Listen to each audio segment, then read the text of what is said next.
ओम शांति। एक व्यक्ति कभी अपने जीवन में निर्णय ही नहीं कर पाया क्या करना है क्या नहीं करना है, क्योंकि जब जब उसने निर्णय किया वो गलत ही रहा। तो मन में निरंतर एक भय सा था, जब भी कोई निर्णय करना है करूं या ना करूं। निरंतर एक अवस्था कंफ्यूजन की। किसी ट्रेन की बुकिंग कराता था और वो ट्रेन मिस हो जाती। किसी स्थान पर जाना होता, कोई अपॉइंटमेंट होती और उसमें गड़बड़ होती। निरंतर एक भय सा था कि कुछ भी करूं वो असफल हो जाता है। कुछ भी करता हूं मन का कंफ्यूजन और बढ़ता है और एक डर था। और मन कहता था कि ऐसा मार्ग हो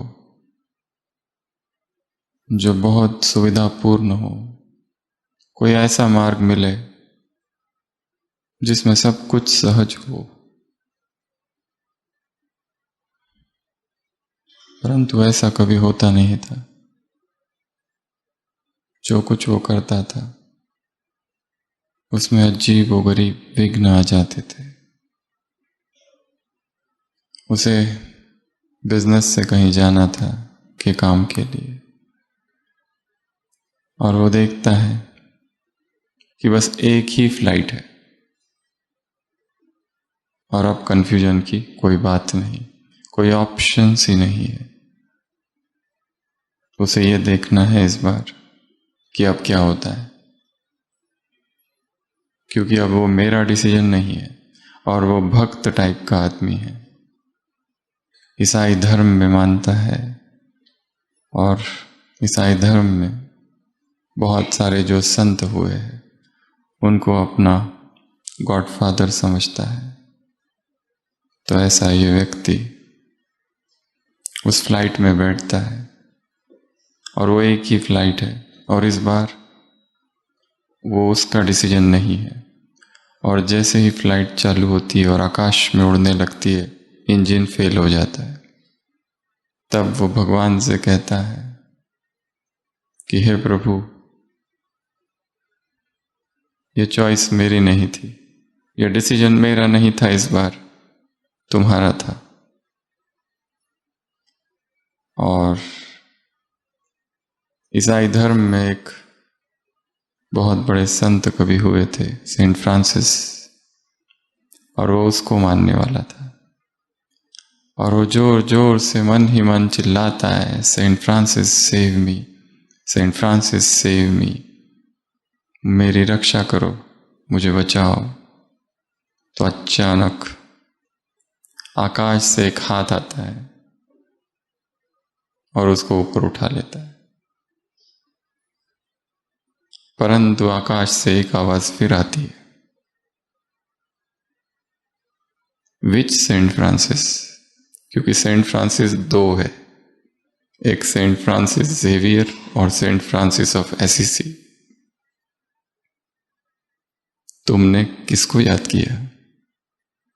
कंफ्यूजन अब भी है, वो अनिर्णय की अवस्था अब भी है, क्योंकि मन चाहता है ऐसा मार्ग मिले जो सुविधापूर्ण हो, क्योंकि मन चाहता है ऐसा मार्ग हो जिसमें कोई कंफ्यूजन ना हो। परंतु जीवन का नाम ही संघर्ष है। कोई पूछता है अपने गुरु से कि मुझे ऐसा कोई मार्ग बताओ जो अत्यंत सहज हो, ऐसा कोई काम जिसमें कोई मुश्किल ना हो। गुरु कहते हैं कि तब हो सकता है जब तुम मर जाओगे और अपनी कब्र में रहोगे। उससे सेफेस्ट प्लेस, उससे अधिक सुविधाजनक कोई और स्थान नहीं, कोई और मार्ग नहीं। परंतु यदि जीवन में जीना है और जीवन में चलना है और जीवन में आगे बढ़ना है तो निरंतर संघर्ष होगा और निरंतर विघ्न आएंगे और निरंतर परिस्थितियां होगी और चैलेंजेस होंगे। और यदि हम ये सोचते रहे कि मुझे वो मार्ग दो जिसमें सहज ही सहज सब कुछ हो, वो कभी भी नहीं होगा, क्योंकि जीवन अर्थात ही चलना, और चलने में गिरना समाया हुआ है। चलने में गिरना समाया हुआ है।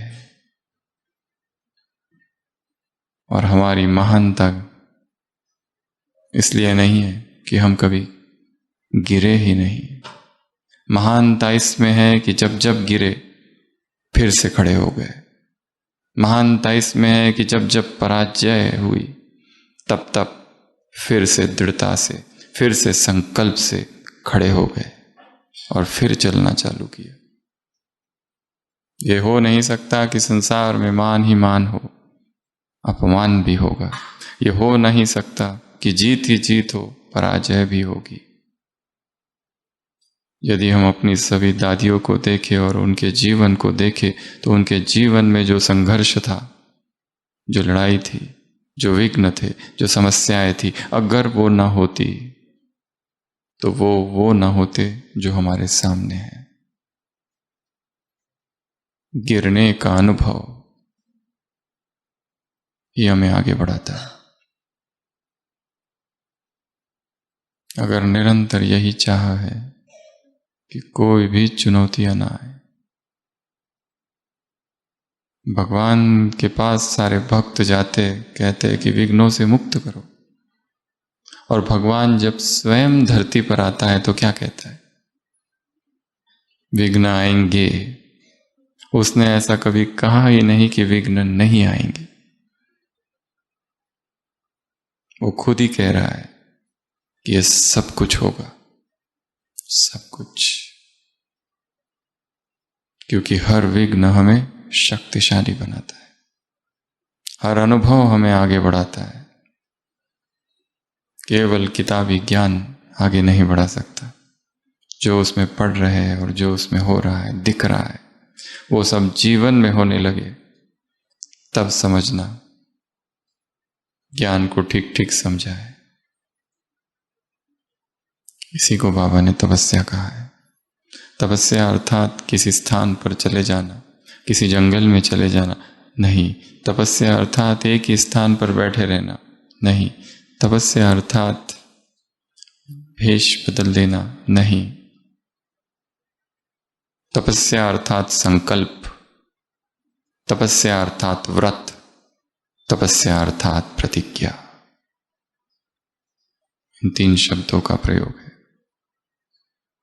तपस्या अर्थात संकल्प, तपस्या अर्थात व्रत और तपस्या अर्थात प्रतिज्ञा।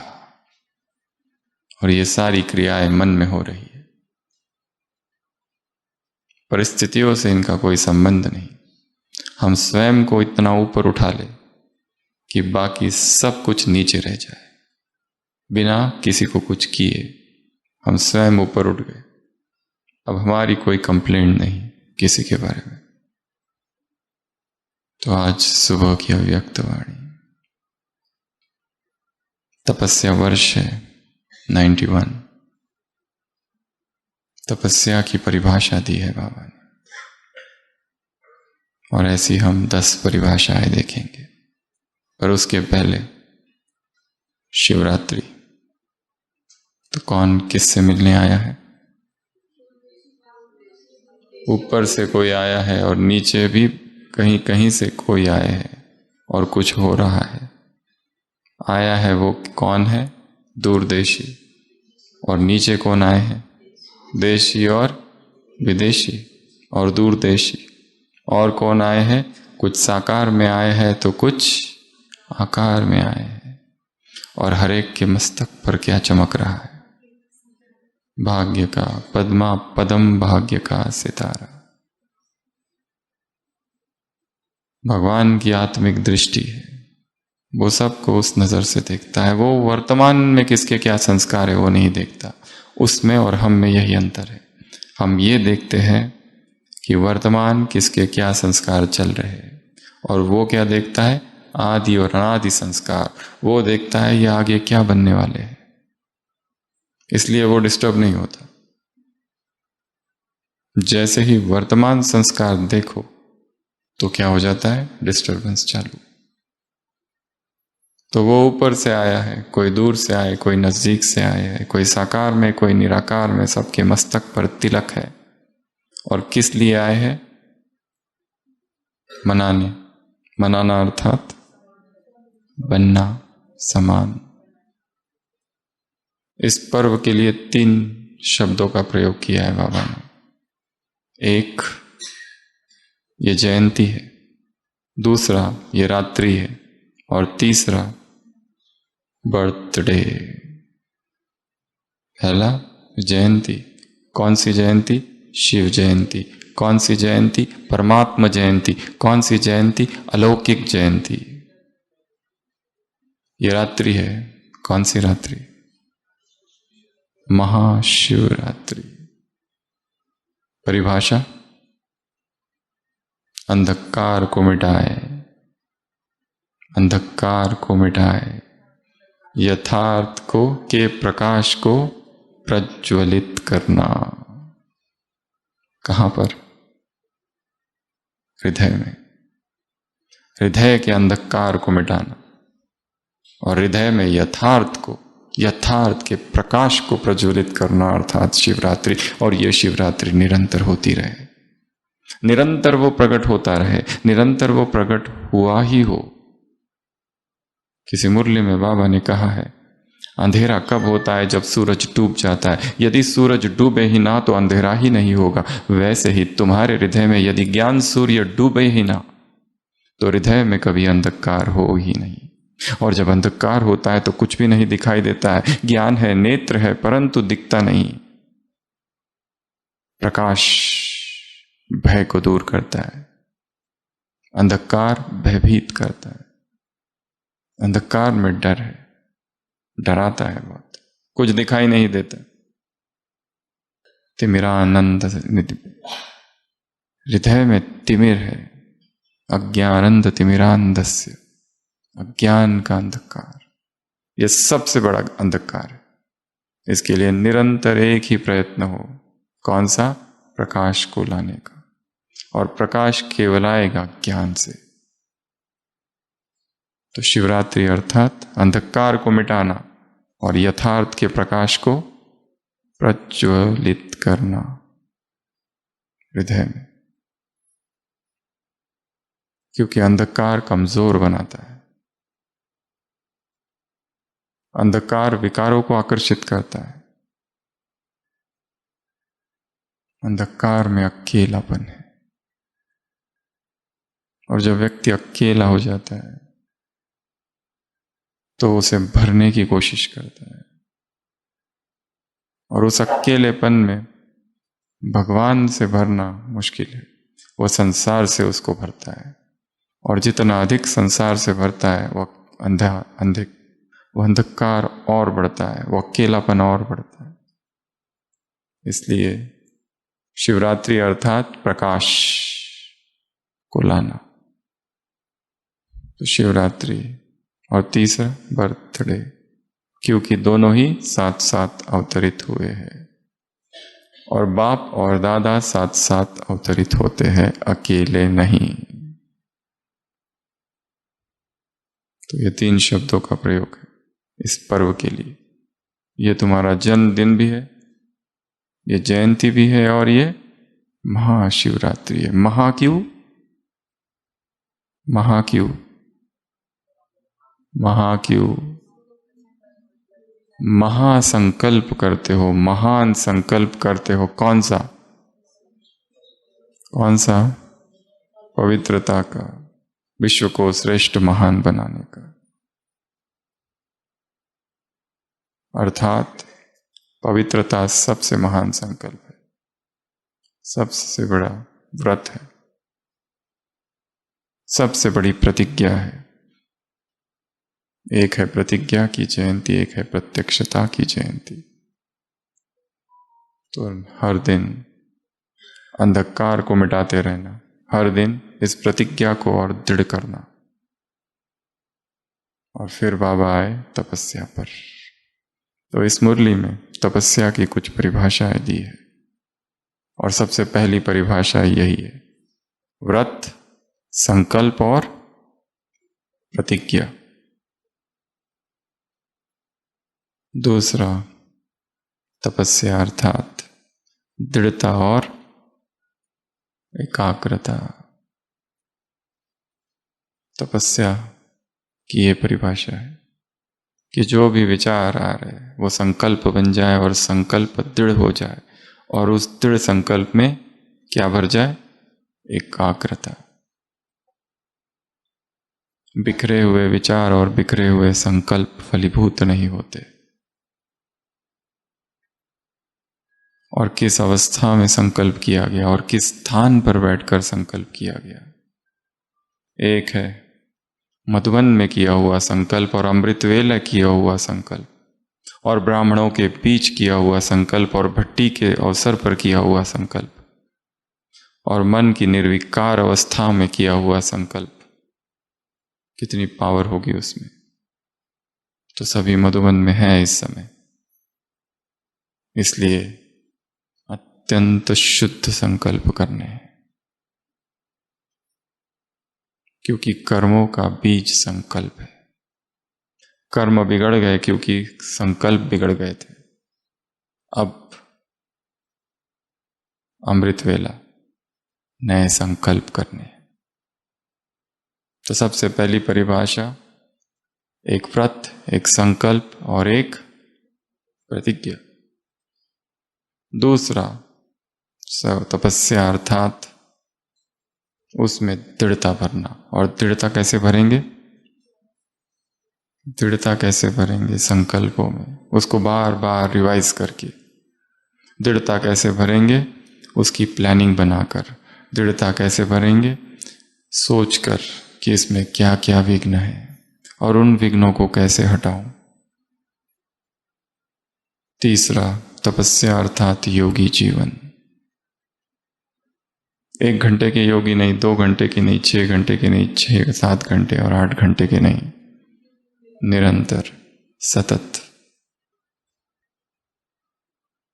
इस संसार में सुरक्षा का एक ही उपाय है, जब हम भगवान के साथ कंबाइंड रहते हैं तो ही सुरक्षित है। उससे अलग होते ही क्या चालू होता है? खतरा, डेंजर।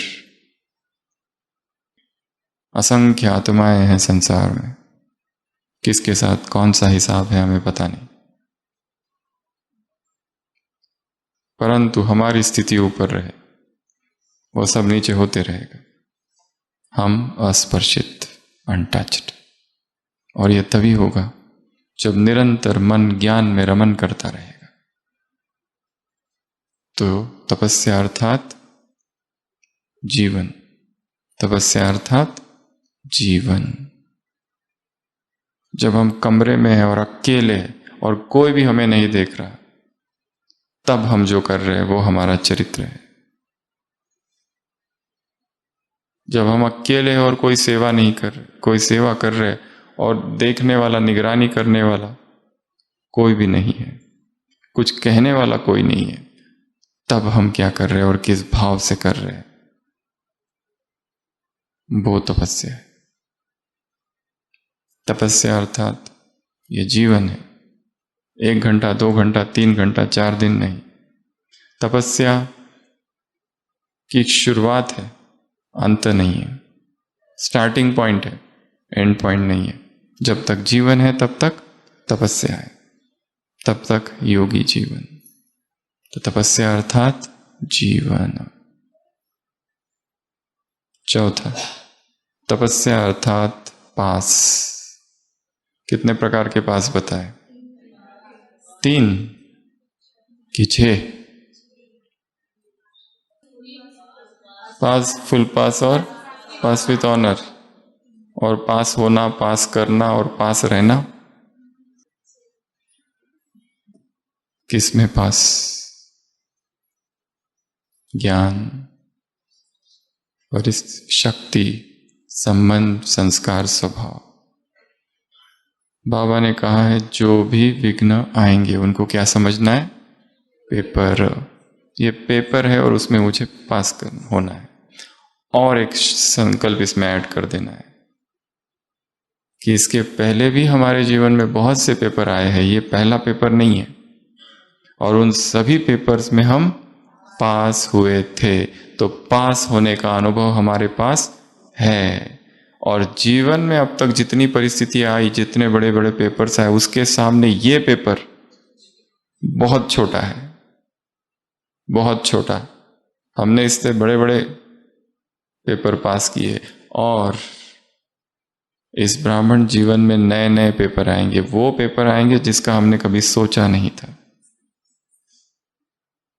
जितने ज्यादा उस्ताद बनते जाएंगे उतने ही माया भी उस्ताद, उस्ताद के साथ उस्ताद, रुस्तम के साथ रुस्तम, तपस्वियों के साथ माया का भी तपस्वी रूप है। योगियों के साथ माया भी महायोगी है। तीव्र पुरुषार्थियों के साथ माया भी महातीव्र पुरुषार्थी है। ज्वालामुखी योगियों के साथ माया भी ज्वालामुखी योगी है। इसलिए परिस्थितियां, विघ्न, चैलेंजेस, मुसीबतें, ये प्रार्थना नहीं करते बैठना बाबा इस विघ्न को हटाओ, या दूसरों को कहते हैं कि हमारे जीवन में विघ्न चल रहा है, आप लोग मधुबन में रहते हो, मधुबन से सकाश दो। माताजी की तबीयत ठीक नहीं है, पिताजी की तबीयत ठीक नहीं है, आज भाई का इंटरव्यू है, आप क्या करो वहां से सकाश दो। ये भी ठीक है, पर माता इससे भी आगे रहती है। बेटी को देखने आज कोई आने वाला है, बात पक्की हो जाए। सकाश एजेंसी है यहां पर, तो मांगना नहीं है, ये ठीक कर दो, वो ठीक कर दो, फरियाद में समय नहीं बिताना है। विघ्न आए हैं, क्या समझना है? पेपर आया, नया पेपर आया है, और हर पेपर को पास करने के बाद कितनी खुशी होती है। और हर बार नया पेपर पास करने के बाद एक, वो मिलिट्री वाले होते हैं ना, एक एक ऐड होते जाता है, और जब बहुत सारे होते हैं तो कितनी खुशी होती है उनको चलने में, घूमने में। वैसे हर विघ्न को पास करने के बाद तुमको विघ्न विनाशक का सर्टिफिकेट मिलता है। अपना फोटो निकाल लेना वो वाला ऐसे, हर विघ्न के बाद। तो विघ्न आएंगे तो क्या समझना? पेपर। और विघ्न किस रूप में आएंगे? व्यक्ति के रूप में, परिस्थिति के रूप में, विकार के रूप में, शरीर की बीमारियों के रूप में, प्राकृतिक आपदाओं के रूप में, साधनों की कमी के रूप में, संबंधों में टकराव के रूप में, अब्यूज, डिफॉर्मेशन, इन सब रूपों में विघ्न आएंगे। परंतु क्या समझना हर बार? ये पेपर है, ये पेपर है। और मैंने बहुत सारे पेपर पहले ही पास किए, ये कुछ भी नहीं है उनके सामने। तो तपस्या अर्थात फुल पास, तपस्या अर्थात पास विथ ऑनर, समाने की शक्ति और सहन करने की शक्ति कम पड़ती है, फिर हलचल होती है, फिर हिलते हैं, फिर प्रार्थनाएं करते हैं। इसलिए विघ्न आने दो। जितनी आत्माएं हैं जिनके साथ भी हिसाब किताब है, सब आ जाओ फटाफट। जिसको जो जो बोलना है आज ही बोल दो, क्योंकि टाइम कम है हमारे पास। जिसने अब तक अपमान नहीं किया है, कहां छुपे बैठे हो? निकलो बाहर और कर दो, क्योंकि हमारे पास टाइम कम है।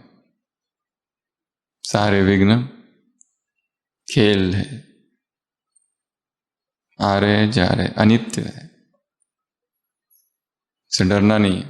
पेपर टाइगर है, डराते हैं परंतु अचल रहना। और ये अवस्था भी सहज हो, और ये होगी तभी जब ज्ञान का निरंतर चिंतन होता रहे और बाबा से कनेक्शन बहुत स्ट्रांग हो। तो तपस्या अर्थात संकल्प, तपस्या अर्थात एकाग्रता, दृढ़ता, तपस्या अर्थात योगी जीवन, और तपस्या अर्थात चौथा कौन सा पॉइंट चल रहा है? फुल पास। अगर फेल भी हो गए तो भी ये समझना ये भी एक पेपर है, इससे भी सीखना है। Your greatest teacher is your last mistake. हमारा सबसे बड़ा शिक्षक कौन सा होता है? हमारी अंतिम भूल या अंतिम जो हार हुई थी, वो हमारा सबसे बड़ा पेपर, हमारा शिक्षक है। तो ये 4 परिभाषा है। सभी अलर्ट होके बैठेंगे। ट्रैफिक कंट्रोल का गीत बजेगा, मन को एकाग्र कर देंगे। एक ज्योति बिंदु सामने है, वो बिंदु, उस बिंदु में सिंधु समाया है, और मैं मास्टर सिंधु हूं, अपलक नयन। किसी डॉक्टर को एक फोन आता है उसके असिस्टेंट डॉक्टर का, और वो असिस्टेंट डॉक्टर कहता है कि मेरे पास एक पिता आए हैं अपने बच्चे को लेकर, और वो जो बच्चा है उसने खेलते खेलते कैरम की जो गोटी है वो खा ली और उसके गले में फंस गई है, क्या करूं, समझ नहीं आ रहा है। वो बूढ़ा डॉक्टर कहता है एक पंख लो, पंख का टुकड़ा, और उसके पेट में गुदगुदी करो। तो वो असिस्टेंट डॉक्टर वैसा ही करता है, और वो बच्चा हंसने लगता है और वो गोटी बाहर निकलती है। वो असिस्टेंट पूछता है बाद में अपने इस बॉस से कि आपने ये कहाँ पढ़ा, आपको ये उपाय कैसे सूझा और कैसे पता चला? वो बूढ़ा डॉक्टर कहता है मैंने ये कहीं नहीं पढ़ा, पर मेरा ये सिद्धांत है कि जब मुझे कुछ ऐसी परिस्थितियां जीवन में आती है कि जब कहीं कुछ लिखा नहीं और कोई अनुभव नहीं है क्या करना चाहिए, तब मैं कुछ तो करता हूं। मैं बैठ नहीं जाता हूं, मैं क्या करता हूं, कुछ तो करता हूं, और उस कुछ करने में ही उत्तर आ जाता है। तो जीवन में परिस्थितियां, विघ्न सब कुछ आएंगे, बैठ नहीं जाना है थक कर, हार कर, दुखी होकर, उदास होकर। क्या करना है? कुछ करना है, सोचना है, और सारी परिस्थितियां आती ही रहेगी। ऐसा हो नहीं सकता है कि परिस्थितियां आना बंद हो जाए। इस देश के प्राइम मिनिस्टर नरेंद्र मोदी जी से किसी इंटरव्यू में किसी ने पूछा था कि आपके पास जो इतनी ऊर्जा है वो कहां से आती है? इतनी शक्ति, सुबह से लेकर रात तक काम करते रहते हो, इतनी पावर, इतनी ऊर्जा का स्रोत क्या है? कैसे आती है इतनी पावर? तो उन्होंने मुस्कुराकर उत्तर दिया था, और इतना पावरफुल उत्तर था वो कि लोग इस उत्तर को एक महावाक्य समझते हैं। उत्तर था, मुझ में इतनी पावर इसलिए है क्योंकि पिछले 2 शतकों से, 20 साल से रोज मैं 1 किलो 2 किलो गालियां खाता हूं, इसलिए मैं इतना ऊर्जावान हूं। तो सब कुछ होगा, पर जो हो रहा है वो हमें कमजोर ना बनाए। क्या बनाए? शक्तिशाली। तो तपस्या की 5वीं परिभाषा, तपस्या अर्थात मन बुद्धि एकाग्र और एक ही संकल्प में मन टिका हुआ, मुझे पास होना है। ये पेपर है और मुझे किसी भी सूरत में, किसी भी हालत में पास होना है। ये प्रश्न नहीं है विघ्न क्यों आया, विघ्नों के विस्तार में नहीं जाना है, पेपर के विस्तार में नहीं जाना है, क्यों, क्या, कैसे, किस लिए। उत्तर लिखना है, और एग्जामिनेशन हॉल से बाहर, वहां पर एक छोटा सा एग्जामिनेशन हॉल होता है, और पेपर की अवधि होती है। जीवन में ये पूरा जीवन ही एग्जामिनेशन हॉल है, और यहां पेपर टाइम क्या है? 9 से 10, 10 से 11, प्रतिपल पेपर चालू है। इसमें ये पूछने में टाइम नहीं गंवाना है, ये इसने क्यों कहा, ये ऐसा क्यों करते हैं, मेरे साथ ही क्यों करते, वाई, हाउ। अपने लिए कुछ होता है तो बाबा कहते हैं कि वो चल जाता है, और दूसरे करते हैं तो क्या क्यों के प्रश्न उठते हैं। हजारों घटनाएं इस सृष्टि मंच पर हो रही है, हजारों एक साथ, और भगवान देखो अनअफेक्टेड। कई सारी अव्यक्त वाणियां ऐसी है कि जिसमें उस समय धरती पर बहुत बड़ी हलचल हुई है, परंतु पूरी मुरली में उस घटना का कोई वर्णन नहीं, जो उस समय बाबा ने आंखें चलाई, कोई वर्णन नहीं, जैसे उसके लिए वो घटना कोई इंपॉर्टेंस की नहीं। तो तपस्या अर्थात मन बुद्धि को एकाग्र कर देना, तपस्या अर्थात एक ही संकल्प में टिक जाना, तपस्या अर्थात मुझे पास होना है। क्या क्यों कैसे में जाना नहीं है। यह सब पता चल के भी क्या करोगे? लड़ाई करोगे? क्या करोगे? कुछ फायदा? विघ्नों से लड़ने की यह विधि नहीं है। विघ्नों से लड़ने की विधि एक ही है, अपनी स्थिति को ऊंची ऊंची बना दो, बस विघ्न छोटा बन जाएगा। लड़ते रहोगे तो जीवन भर लड़ते रहोगे। तपस्या अर्थात 6th, अगला व्यर्थ से मुक्त। ये जब मुक्ति होगी, ये जब समाप्ति होगी, तभी क्या होगी? संपन्नता।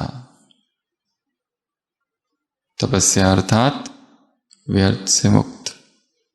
व्यर्थ के स्रोत क्या क्या है ढूंढना है। दादी जानकी ने लिखा है एक जगह कि उस समय दादी को 2 बहनें मिल गई कि जो बहुत ज्ञान योग में जिनको रुचि थी, और दादी कहती है उन दोनों की वजह से, एक ध्यानी दादी थी, एक किकनी दादी थी, उन दोनों की वजह से मेरी बुद्धि यहां वहां गई नहीं। मैंने ऐसे लोगों का संग किया ही नहीं कि जिनको ज्ञान योग में रुचि नहीं है, केवल निरंतर उन्हीं आत्माओं का संग किया जिनको ज्ञान योग में रुचि है। सत्संग, इस परिवार में भी सत्संग की परिभाषा क्या है? उन आत्माओं का संग करना जिनको योग में रुचि है, ज्ञान में रुचि है, चिंतन में रुचि है, अपनी स्थिति को श्रेष्ठ बनाने में रुचि है, मुरली में रुचि है, अमृत वेला में रुचि है, जिनको दूसरों के जीवन में क्या हो रहा है इससे कोई लेना देना नहीं, पर से बुद्धि हट गई है।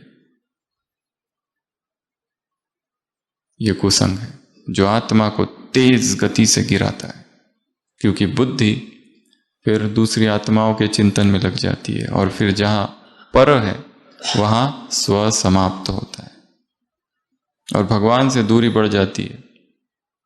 सुनहरी टोली दादी कहती थी। तपस्या अर्थात व्यर्थ से मुक्त।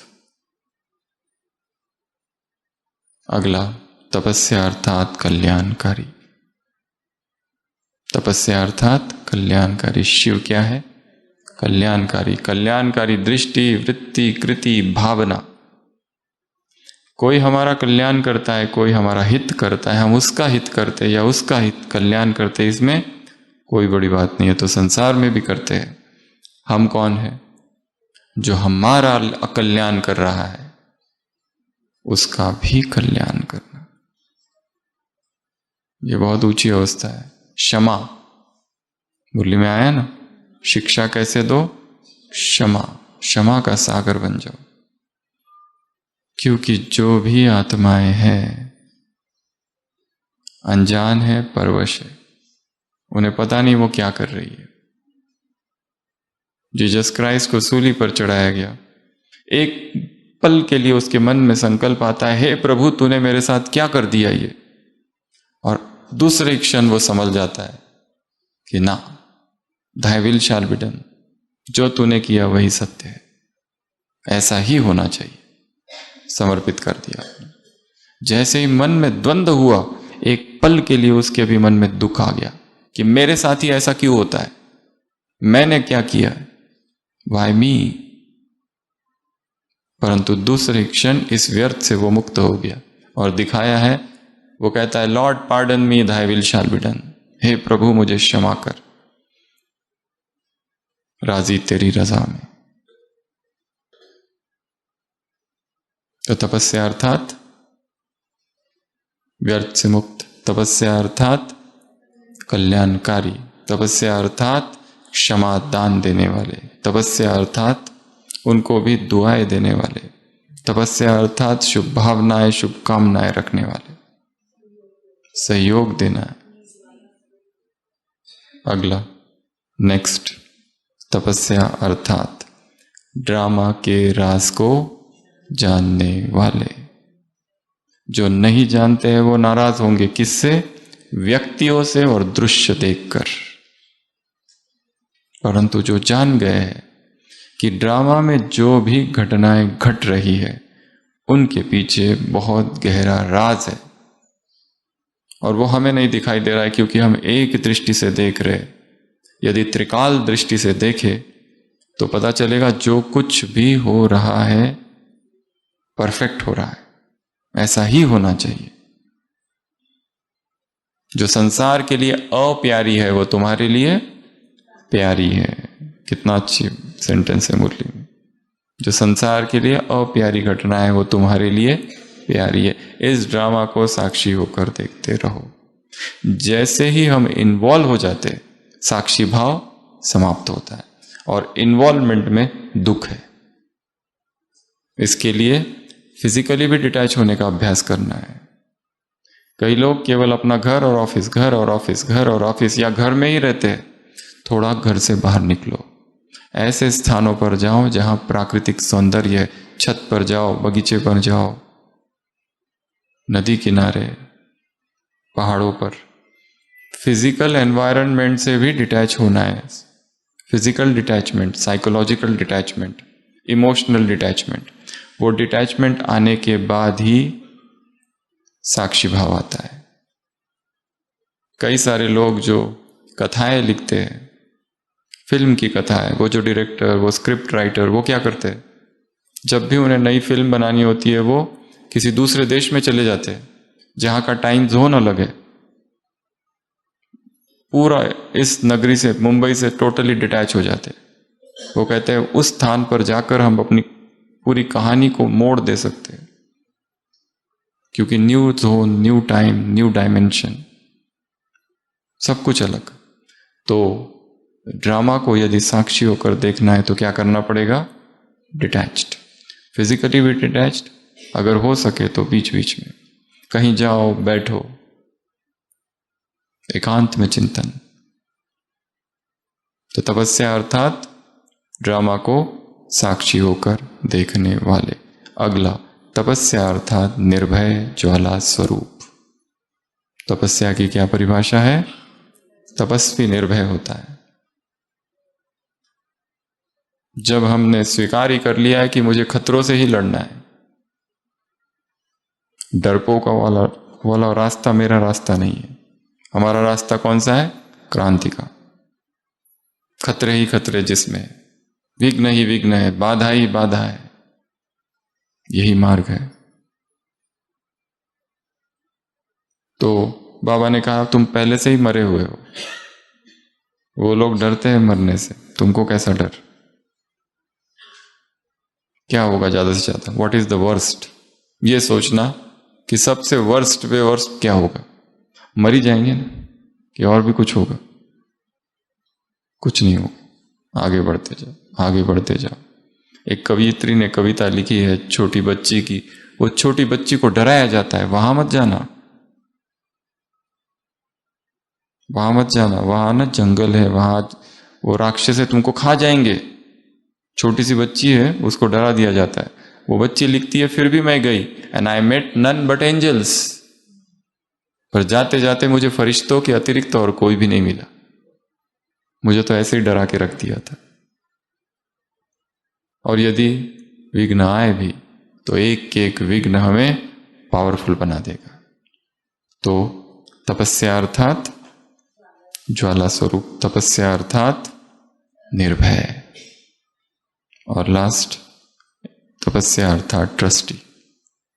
तपस्या अर्थात ट्रस्टी, मेरा कुछ भी नहीं है, शरीर भी मेरा नहीं। ये मुरली के वाक्य है। अब इस मुरली से हमें अपना चिंतन बढ़ाना है।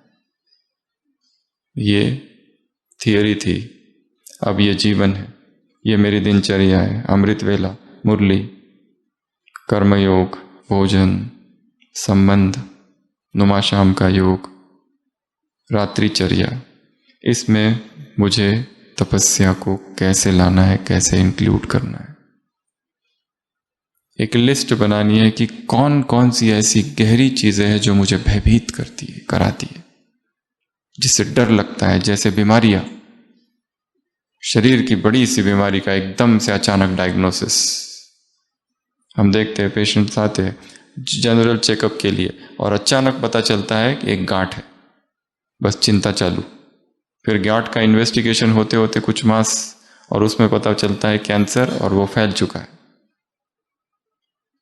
और उसके पहले से ही अमृत वेला समाप्त। ज्ञान योग से वैराग और चिंतन और चिंता, क्या करना है, क्या करना है, क्या करना है, इतने प्रश्न, इतने प्रश्न, इतने प्रश्न। स्थिति खत्म। बीमारी का भय, मृत्यु का भय, ये बड़े गहरे भय है। अज्ञात का भय, दूसरों के छोड़ जाने का भय, बदनामी का भय, ग्लानि का भय, मेरा जो इतना नाम है, मेरे बारे में कोई कुछ ना कहे, ये भय। और ये भय जब तक है तब तक आत्मा उन्नति नहीं कर सकती। सब भयों से पार चले जाए चेतना। भय कैसा और किसका? जो सत्य है उसे भय नहीं होता। भयभीत कौन होता है? जो असत्य है। हमें याद है बचपन में हमारे घर एक किताब थी गीता की, एस्कॉन की, एज इट इज, और उसमें एक वाक्य बहुत छोटी उम्र में हमने पढ़ लिया था और वो इतना गहरा अंदर चला गया था। उसमें जिस ढंग से लिखा था उसी ढंग से, असत्य का चिरस्थायी स्वरूप नहीं और सत्य का कभी अंत नहीं होता। उस किताब में जो संस्कृत का हिंदी ट्रांसलेशन था और उसका भी जो एक्सप्लेनेशन था, उसमें ये वाक्य था, सत्य का असत्य का चिरस्थायी स्वरूप नहीं होता और सत्य का कभी अंत नहीं होता। गीता बहुत बाद में पढ़ी, परंतु 6-7 स्टैंडर्ड में पढ़ा हुआ वो वाक्य जीवन भर चलता रहा शक्ति के रूप में। तो ज्ञान में शक्ति होती है। इसलिए बाबा ने कहा तपस्या की एक ही परिभाषा है, संकल्प। संकल्प में क्या लाओ? दृढ़ता। संकल्प में क्या लाओ? एकाग्रता। यही तपस्या है, प्रतिज्ञा ही तपस्या है। तो अपने जीवन को तपस्वी जीवन बनाना है, जो भी व्यर्थ है उससे मुक्त। तो 10 परिभाषाएं बताई, फिर से एक बार रिवाइज करते हैं। तपस्या अर्थात व्रत, तपस्या अर्थात दृढ़ता, तपस्या अर्थात जीवन, तपस्या अर्थात पास, तपस्या अर्थात मन बुद्धि को एकाग्र और एक ही संकल्प, मुझे पास होना है, मुझे पास होना है, मुझे पास होना है। रटते रहो, कुछ भी आ जाए, परिस्थिति कुछ भी हो, पेपर कोई भी हो, संकल्प क्या है? मुझे पास होना है। अगला व्यर्थ से मुक्त। जहां जहां व्यर्थ चल रहा है, जहां जहां व्यर्थ चर्चा, डिस्कशन, बातें, इन सब से मुझे क्या करना है? इसमें बुद्धिमानी है।